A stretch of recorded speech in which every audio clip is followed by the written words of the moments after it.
these guys keep on writing me letters, begging me, billionaire, ha? Begging me, just to talk to them. Ano mo yung ginawa nila? That's plunder. Ikaw, Art, alam mo yan. Economic plunder. You know, they would not lose their money, but they would lose their pants. Ipapakulong ko talaga sila. Kasi gusto ko mga bilyonaryo makatikim naman ng sabi nila walang mga drug lord na at bakit? Si Parahinong ba sa amin?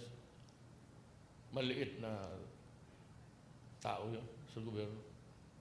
Spinoza. Si Parahinong ba sa amin? Maliit. Drug lord. They were drug lords. Tao yun. And they died. Spinoza. Ngayon maraming barangay captains par and in between the years na naging presidente. Marami rin namatay. Basta pumasok ka drogas. I've said it before and I say it now again. Magka-diferensya tayo ng trabaho. If you are not satisfied with my decision, you can always come and talk. And we can have a remedy. Pero sabihin mo sa mga tao rin, huwag talaga pumasok sa droga. Putang ina, papatayin ko. Papatayin anybody for that matter. Talagang hirita. As I said, it will destroy the country. And if you destroy my country, I will really kill you. Nagganon na lang ako yung sabi nila noon. Two administrations, they allow this to happen. Yung ako na, yan, yung sinasabi nila nga, sulat. They will forgo with the 7 billion. Tapos they're willing to talk, to correct 1997. How can you talk about correcting things? You were collecting from the people yung ano nila, yung career, treatment ng water. So kaya parang malaking, I don't know how you would call it, parang septic tank dyan sa, dyan lahat, tapos linisin. Noon, nandyan na yan, sa bill. Nagbabayad ang tao.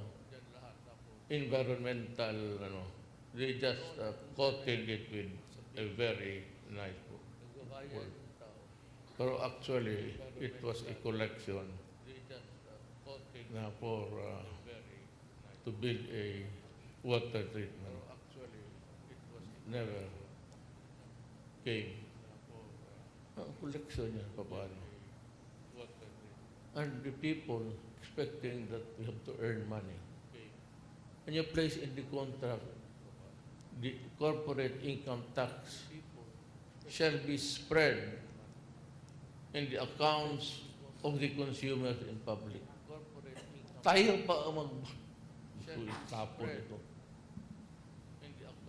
Well, kung kilala ninyo ako, kilala na ang classmate ko. Yung tapos, a sovereign nation na ang rates itaas, ibaba mo does not lie on the sovereign country. Sila ang mag-determine kung itaas nila o ibaba nila. Putang ina nila. Diyan ako talaga umuusok.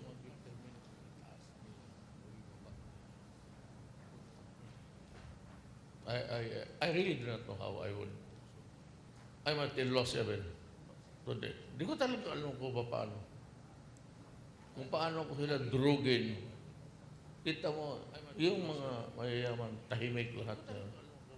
Kasi yung mga board of directors, gusto kong tingnan.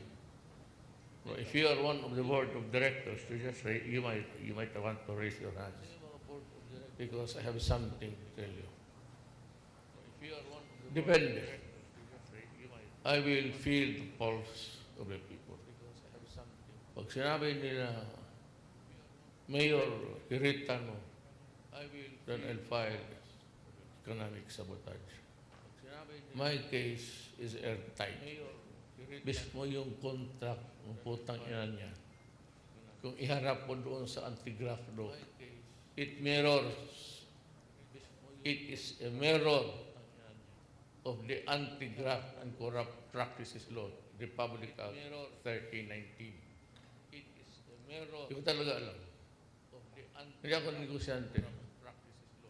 Hindi, I do not want to talk about money. Kasi in the first place, hindi ako nasanay. Well, verily, because hindi man, wala pang tayong gano'n. I do not want to talk about money. Kasi in the first place, hindi ako nasanay. Well, verily, because hindi man.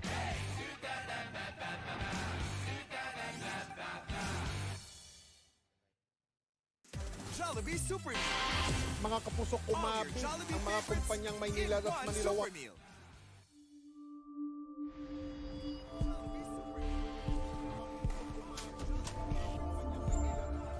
What's up mga boss? Welcome back sa ating channel. So ang pag-uusapan natin ngayon ay ito. Pero bago yan, huwag niyong kalimutan mag-subscribe mga boss. So ito na nga, pakinggan at panoorin natin to mga boss. Receiving less than what the other the other employees in the government will be receiving. You mentioned hazard pay, what other benefits. Yes. That is of a different nature. Hazard pay, for example, is because of the hazard that they are exposed to. Nothing to do with the hours of work rendered during the night.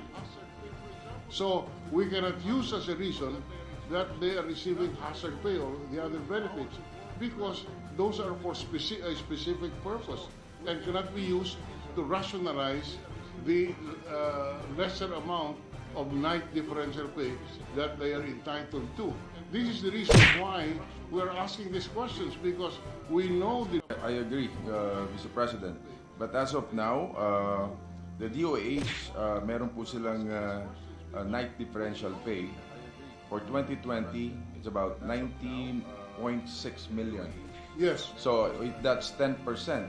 Kung gagawin po natin 20% yan, so mga 180 million, something, or 190%. That is a matter that I am addressing.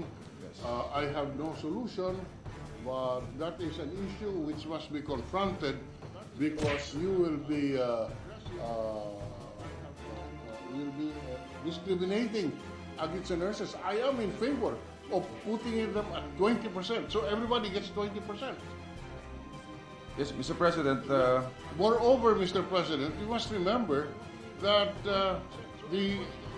as late as last month, there was a decision of the Supreme Court in the case of ang nurse party list, where the effort to bring the salary grade below 15 was struck down by the Supreme Court as illegal, and therefore they have, for the past several years, the nurses have been prejudiced through a salary scale that is not allowed, that is not authorized under the law.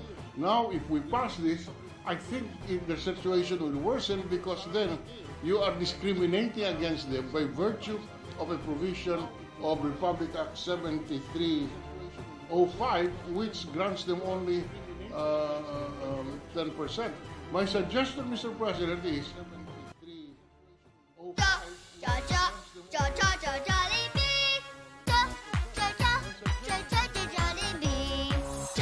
we exclude the public health workers from line 15 of page 1 so that they are covered, so that the public health personnel would be covered by...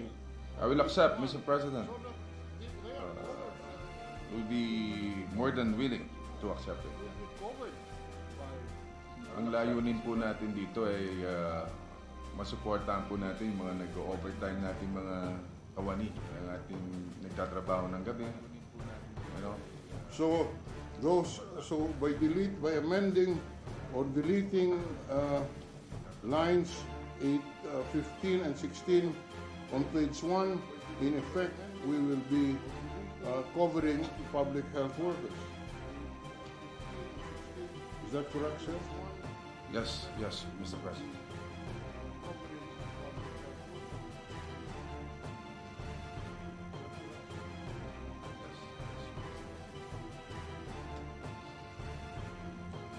Now, on line 16 of page 1, there is a proposed committee amendment by adding a second paragraph. And let me read the committee proposal. The following personnel are not covered by this act: government employees whose schedule of office hours fall between 6 a.m. to 6 p.m. Services rendered beyond the regular 8-hour work schedules are paid overtime in accordance with existing laws, rules, and regulations. So this means that if your regular office hours fall between 6 a.m. to 6 p.m., you are not entitled The first ever Firefly LED Christmas lights. Firefly LED bulb.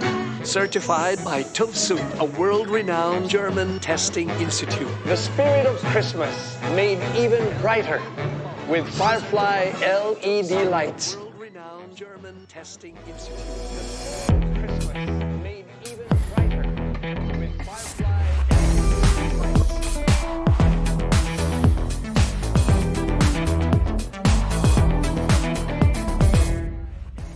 to the night shift differential. Is that understanding correct, sir? Yes, yes, Mr. President. Why is that so, What sir? they will receive is overtime. Why is Overtime pay.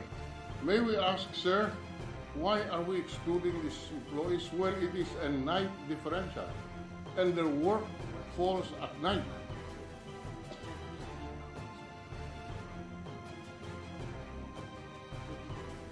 Work falls at night, but if it's 6 a.m. to 6 p.m.,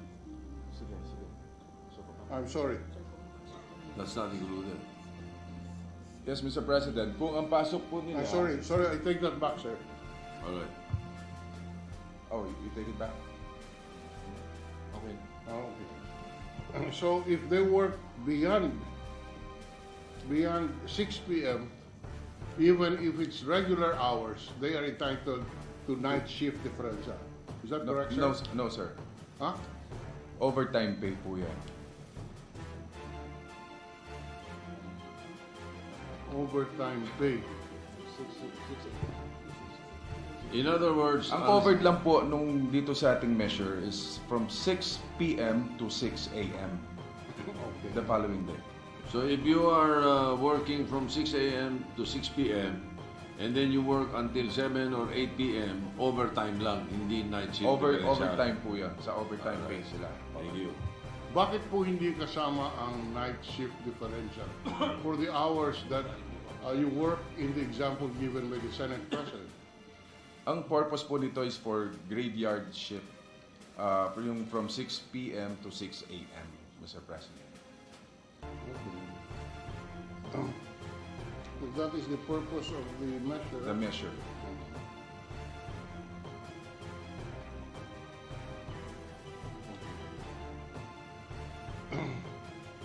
I want to give us an example our schedule of work in the Senate. We all know that we work 40-hour week compressed into 4 days, so that each work day would be 10 hours. And a portion of the 10 hours would fall after 6 p.m. What is the entitlement of our Senate employees? Overtime pay, Mr. President. Not night differential pay? Overtime. Overtime, Mr. President. They wish. No, I'm not trying to cater to our employees. I'm just analyzing this from the point of law. That if you work between the hours of 6 p.m. and beyond work hours of 6 p.m. and 6 a.m., you are entitled to night differential. That is why I'm raising the question Mr. President. insofar as our Senate employees are concerned. Yeah, for example, Mr. President, yung mga usaan natin, 3 shifting sila. So kung sino po yung nasa night shift, sila po ang entitled doon. Yung pumapasok doon sa 6 p.m. to 6 a.m. But akala ko hindi po sila kasama kung yan ang regular hours sila. Kasi 3 shifting na po sila, Mr. President. Do I take it ang sinasabi ninyo, ginoong sponsor? Doon sa USA, ang shift merong, let's say, 4 a.m. o 5 a.m. ang bisa. 7 p.m. to 7 a.m. Yung mga yon, entitled sila sa night shift differential. Yes, Pero, Mr. President. In other words, hindi sila entitled na yung mga 7 a.m. to 7 p.m. hindi entitled. So yun muna mga boss, huwag niyong kalimutang mag-like at mag-subscribe sa ating channel para updated ka sa mga balita mga boss.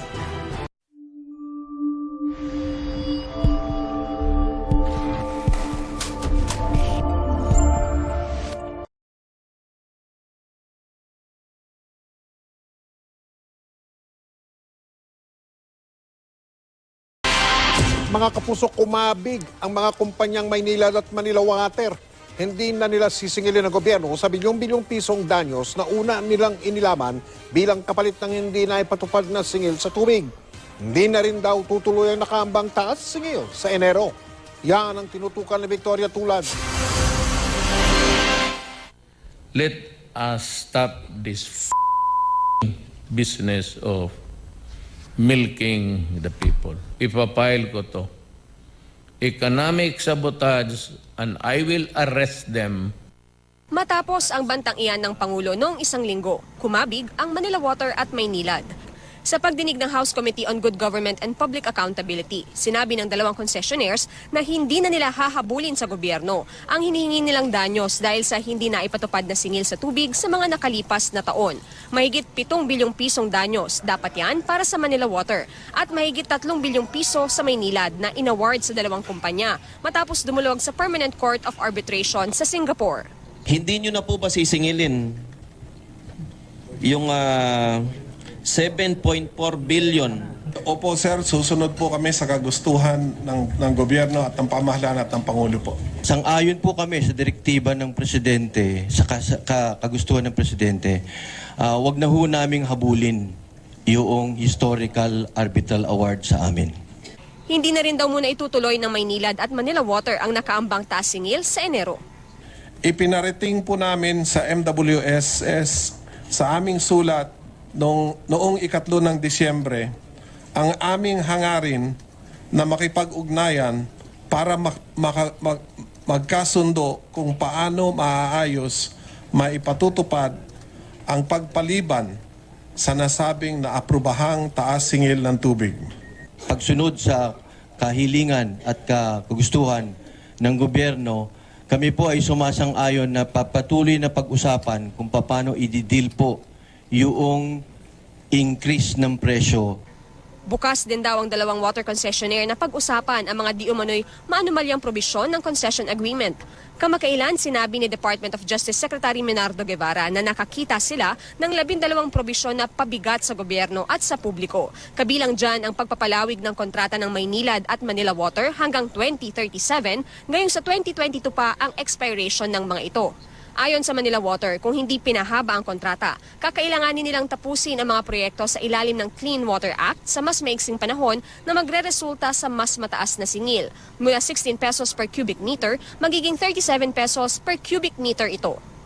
Ipagpapatuloy bukas ang pagdinig ng komite, kabilang sa mga ipatatawag ang mga signatory sa di umano'y maanumalyang concession agreement. Victoria Tulad ng Katutok, 24 Oras.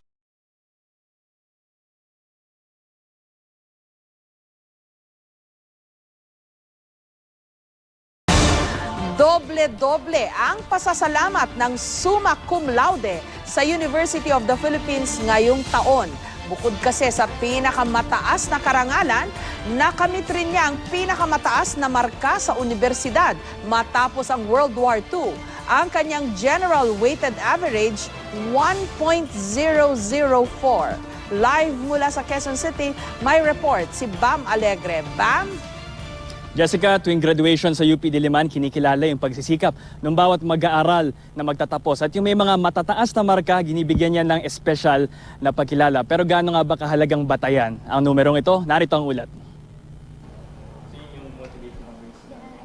Sa pagtatapos ni Tiffany Grace Uy sa kursong BS Biology sa UP Diliman, binali niya rin ang record para sa pinakamataas na marka sa universidad matapos ang World War II. Ang kanyang average bilang summa cum laude, 1.004 lang naman. Gahibla na lang, flat 1 na. Natalo niya ang record na 1.016 ni John Gabriel Pelias, graduate ng BS Math noong 2011. Kabilang si Uy sa 29 na summa cum laude ng batch 2015. Ang kanilang grado hindi bababa sa 1.20. Pero mismong si Tiffany nagulat sa kanyang grade dahil hindi naman siya nagko-compute ng average. Katulad lang din daw siya ng marami na nagka-cramming sa deadline. Hindi rin daw siya namimili ng mga propesor, lalo na ng mga terror.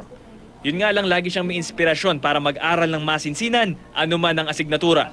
When I study po, it has a motivation because my dream is to be a doctor. So for me, when I study, I feel like anything I learn might help me save someone's life someday. So I take it seriously. Sa Universidad ng Pilipinas, gaano nga ba kahirap maging honor student? It's very hard to attain that honor because of the many challenges the course demands. Mga ilang friends din ako nag-summa cum laude ay binigay talaga nila yung effort nila despite sa mga studies na yung recent general education program sa UP ay mas naging easier daw for other students na kumuha ng mga teachers with EC1 grades.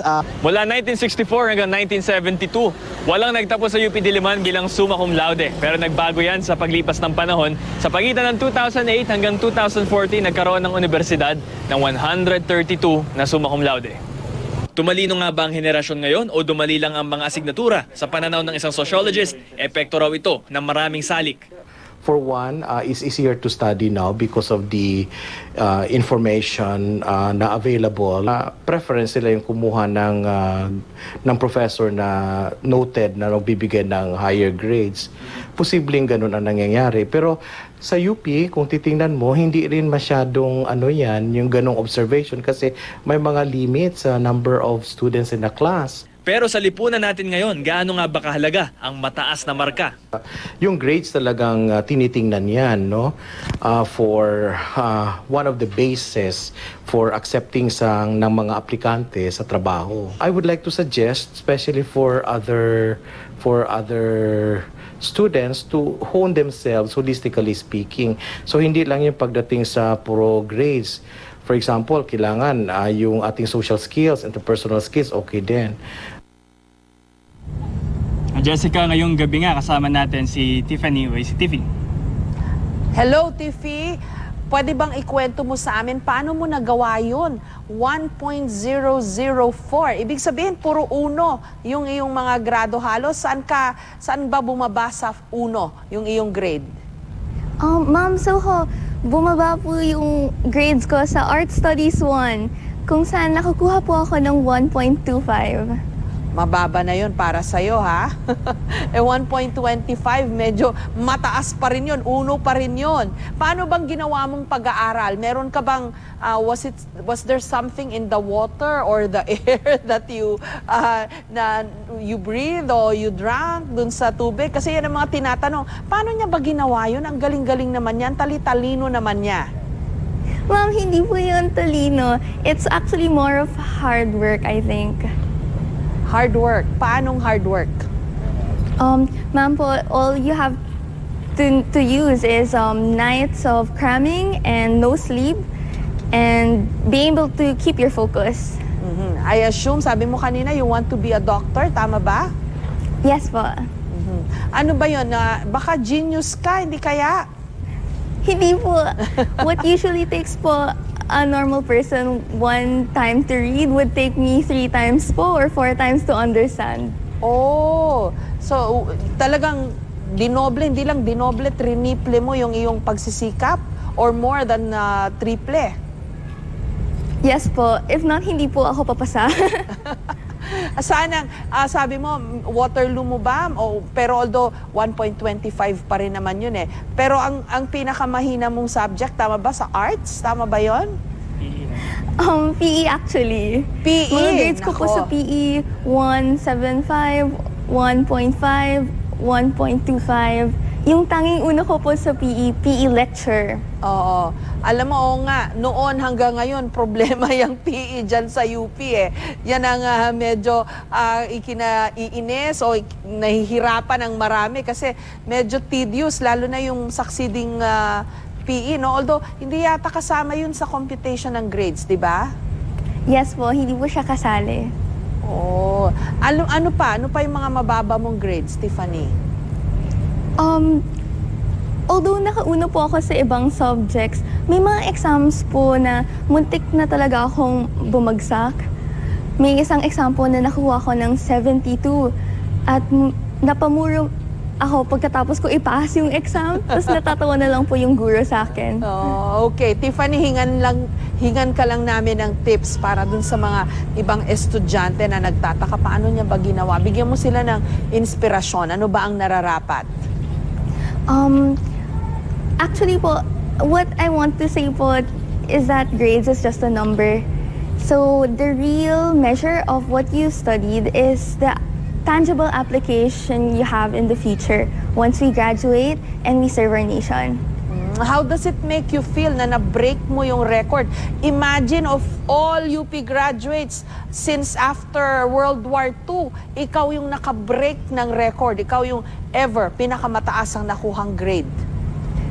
Actually, ako po ata yung pinaka nagulat. Kasi sa buong stay ko po sa UP, marami po akong na-meet na sobrang matalino po talaga na classmates at inspiring na teachers. Okay. Congratulations, Tiffany. Maraming salamat sa oras na ibinigay mo sa aming programa. And may I say, after getting the highest grade ever sa UP, go have fun. Yes, I will po, ma'am. Maraming salamat. Bam? Well, yung version niya ng fun, mag-aaral siya sa PGH this August para maging doktor. Okay, maraming salamat sa iyo, Bam Alegre, at ang ating summa cum laude record breaker, Tiffany Uy ng UP Diliman. Mga kapuso, pinatunayan po ng isang graduate mula sa Philippine Normal University na hindi kailanman hadlang sa pagkamit ng mga pangarap ang anumang kapansanan. Sa kabila kasi ng pagiging bulag, nagtapos siya bilang magna cum laude sa kursong Bachelor in Secondary Education. Nakatutok si Trisha Safra.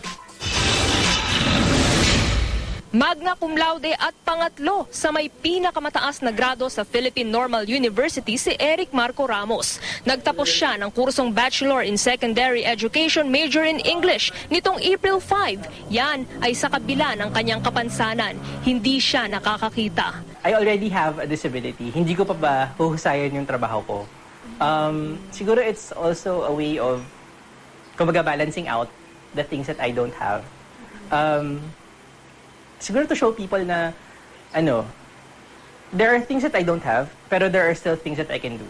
Hindi braille reader si Eric kaya nakadepende siya sa teknolohiya at tulong ng mga guro at kanyang pamilya para makasabay sa pag-aaral. Bukod dito, naging hamon din ang mga unang reaksyon ng ilan sa kanyang mga nakasalamuha. First day of class, tapos sinabihan niya ako, unang-unang period, first professor na na-meet ko, umagang-umaga. Sabi niya sa akin, blatantly, anong gagawin mo sa klase ko? Ganon. So yun yung bungad niya sa akin. So, Mama, I'm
They said I bet they'll never make it. All that I've been.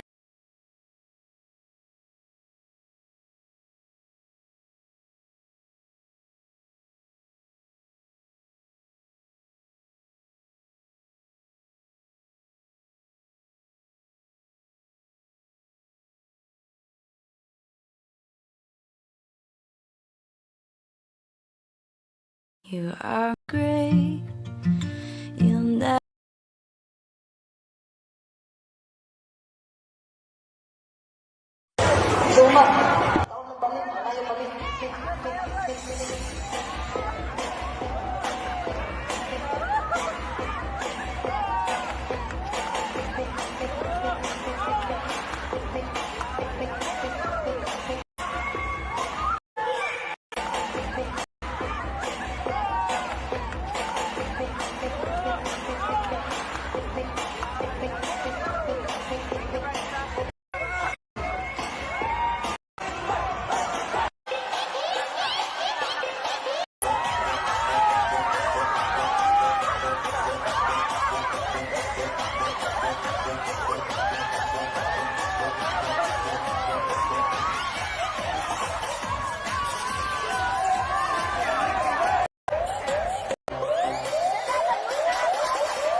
Ng babae nagkahabol sa akin. Yung hinabol ko pa yung iniwan ako. Di ba masakit yan, guys? Sa dami-dami ng babaeng naghahabol sa akin, yung hinabol ko pa ng yung iniwan ako. Ina, tumawag ka pa. Hindi naman sasagutin. Okay lang, guys. Kasi naalala ko lang. Babae, inaabol ako, di ba? Pero yung inaabol ko, iniwan.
Bago kayo magtutukan,